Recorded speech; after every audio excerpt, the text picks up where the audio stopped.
श्री रास बिहारी जी बोस, पूर्वी एशिया की जंग आज़ादी की नुमाइंदों, बहनों और भाइयों, सबसे पहले मैं आप लोगों के दिली इस्तकबाल के लिए पूरी मर्जी के मुताबिक लड़ाई लड़ी और हिंदुस्तान को आज़ादी पहुंचा। यह आवाज़ थी भारत के एक ऐसे महानायक की जो जीते जी तो किंवदंती पुरुष बन ही चुके थे और उनकी कहानी और संपूर्ण जीवन आज भी एक रहस्य ही है। जो जितना भारत में शासन करने वाले अंग्रेजों के दुश्मन थे, आज़ाद भारत की सरकार, जिन्हें कभी गांधी जी ने देशभक्तों का देशभक्त कहा था, उस देश की सरकार ने आज़ादी के बाद भी उनके साथ वैसा ही परायापन व्यवहार किया जो शायद अंग्रेज भी वैसे ही करती। नमस्कार, प्रतिध्वनि में आपका स्वागत है।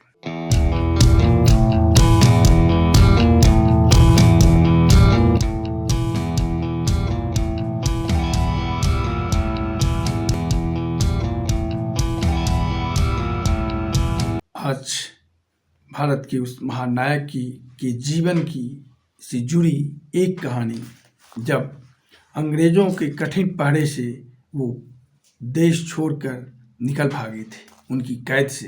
जब द्वितीय विश्व युद्ध चल रहा था और इंग्लैंड पर बमों की बारिश हो रही थी, उसी समय 2 जुलाई 1940 को उन्हें कलकत्ता के प्रेसिडेंसी जेल में डाल दिया गया। 29 नवंबर 1940 अपने गिरफ्तारी के विरुद्ध नेताजी सुभाष चंद्र बोस ने जेल में ही भूख हड़ताल शुरू कर दिया। 5 दिसंबर 1940 को अंग्रेज सरकार ने डर कर कि कहीं जेल में नेताजी की मृत्यु न हो जाए, उन्हें उनके घर भिजवा दिया और उनके घर के चारों ओर सादे कपड़ों में ब्रिटिश पुलिस को बैठा दिया गया। जासूसों की एक पूरी टोली उनके चारों ओर निगरानी के लिए रख दी गई। और ऐसे ही वातावरण में एक दिन सुभाष और उनके भाई शिशिर कुमार बोस कलकत्ता के वैचल मॉल डिपार्टमेंटल स्टोर में ढीली तलवार और कुछ टोपी तथा अन्य सामग्रियां खरीदी। फिर भेष बदलकर मुसलमानों का वेश धरकर शिशिर ने एक प्रिंटिंग प्रेस में विजिटिंग कार्ड बनवाया। कार्ड पर लिखा नाम में Mohammad Ziauddin, BA LLB, travelling inspector the empire of India assurance company, बता दिया सिविल लाइंस जबलपुर। उनके सूटकेस जिन पर उनका नाम लिखा था को मिटाकर MZ यानी मोहम्मद जियाउद्दीन लिख दिया गया। उसी रात 1:35 बजे सुभाष ने मोहम्मद जियाउद्दीन का वेश धरा, यानी मुसलमान का वेश धरा। अपना एक पुराने सोने के फ्रेम वाला चश्मा जो उन्होंने बरसों पहले पहनना छोड़ दिया था, उसे अपने चेहरे पर लगाया और 16-17 जनवरी 1941 को दोनों ही भाई एक जर्मन कार से चलाकर धनबाद पहुंचे, जहां बरारी में उन्हें दिन में छुपा दिया गया। 17-18 जनवरी को शिशिर कुमार बोस ने उन्हें गोमो रेलवे स्टेशन पहुंचाया तथा 19 जनवरी को उन्होंने दिल्ली से पेशावर के लिए फ्रंटियर मेल ट्रेन पकड़ी, जहां पेशावर में मियां अकबर शाह बाहर निकलने वाले दरवाजे के पास उनकी प्रतीक्षा कर रहे थे। अकबर ने उन्हें तांगे पर बैठाकर एक होटल पहुंचाया। तांगे वाले की सलाह पर उन्हें ताजमहल होटल ले जाया गया। अगले दिन उन्हें अकबर शाह ने एक अपने अन्य साथी आबाद खां के घर रखवा दिया। कुछ दिनों बाद वहाँ उन्हें एक गूंगे बहरे पठान का वेश धारण किया, क्योंकि वे पश्तो भाषा जानते नहीं थे और वहाँ से निकलने के लिए बोलने पर उनके पकड़े जाने का खतरा था। उनके दल फॉरवर्ड ब्लॉक के 2 कार्यकर्ता मोहम्मद शाह और भगत राम तलवार नेताजी को अड्डा शरीफ मजार दुआ के बहाने भारत की सीमा पार करवा देंगे, यह योजना बनी। भगत राम तलवार का भी नाम बदल दिया गया। 26 जनवरी 1941 जियाउद्दीन यानी नेताजी सुभाष चंद्र बोस, रहमत खां यानी भगत राम तलवार कार से ब्रिटिश सीमा पार किया। कार छोड़कर उत्तर पश्चिमी सीमांत के कबायली इलाके से पैदल चलकर 27-28 जनवरी की रात वे अफ़गानिस्तान के एक गांव पहुंचे। वहां से तांगा और ट्रक से पहले अड्डा शरीफ और फिर 31 जनवरी 41 को वे काबुल में दाखिल हुए। इस बीच पुलिस को चकमा देने के लिए उनके कलकत्ता एल्विन रोड वाले घर, जहां उन्हें कैद किया गया था, खाना पहुंचाया जाता रहा ताकि अंग्रेज सिपाहियों को उनके वहां होने की पुष्टि होती रहे। 27 जनवरी को जब सुभाष चंद्र बोस को भारत में कलकत्ता के एक कोर्ट में उनकी पेशी थी, उस दिन उनके घर से गायब हो जाने की बात कोर्ट को बताई गई। तब ब्रिटिश खुफिया पुलिस इतनी शर्मसार हुई और उन्हें आश्चर्य हुआ कि इतनी सुरक्षा के बावजूद आखिर वो कैसे वहां से निकल भागे। जब उनके गायब होने की बात की पुष्टि के लिए महात्मा गांधी ने शिशिर कुमार बोस को टेलीग्राम किया, तो टेलीग्राम के जवाब में शिशिर बोस ने एक गोलमोल जवाब दिया था कि हालात तो संन्यास के हैं। 31 जनवरी को लाहौरी गेट के पास सराय में रुककर उन्होंने सोवियत राजदूत से संपर्क करने का प्रयास किया, पर उसमें वे असफल हुए। फिर उन्होंने स्वयं जर्मन दूतावास से संपर्क किया। सीमेंस कंपनी के हेयर थॉमस के जरिए वे लगातार जर्मन नेतृत्व से संपर्क में रहे।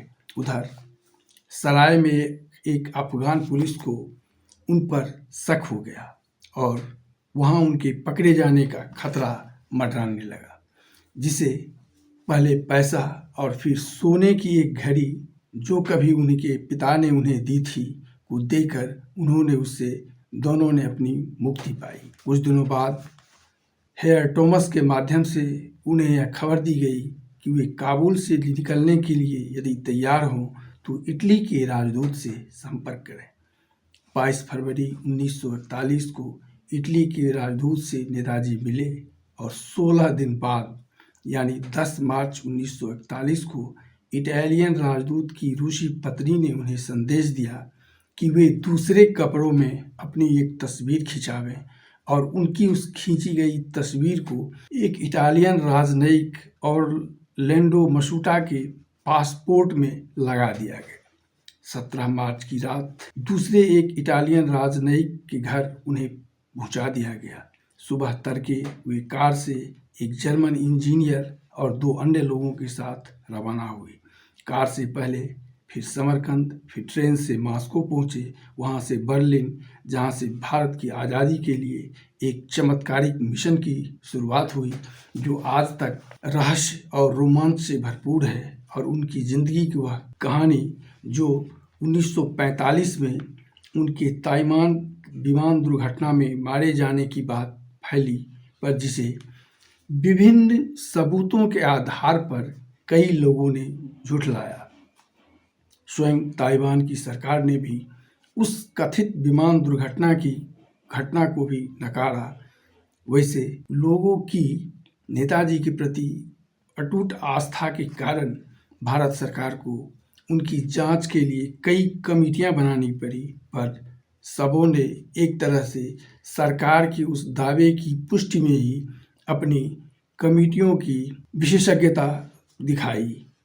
पर कई लोग जो 1945 के बाद सामने आए, जिन्होंने दुर्घटना के बाद उनसे मिलने की बात स्वीकारी थी कि उन्होंने नेताजी को देखा था। कई जगह नेताजी के नाम पर साधु संतों के रूप में मिलने जाने की बात भी बताई गई। पंजाब के एक पटियाला के पास एक संत को भी यह कहा गया। एक अन्य संत राजस्थान के, उनके बारे में भी यह बात फैलाई गई।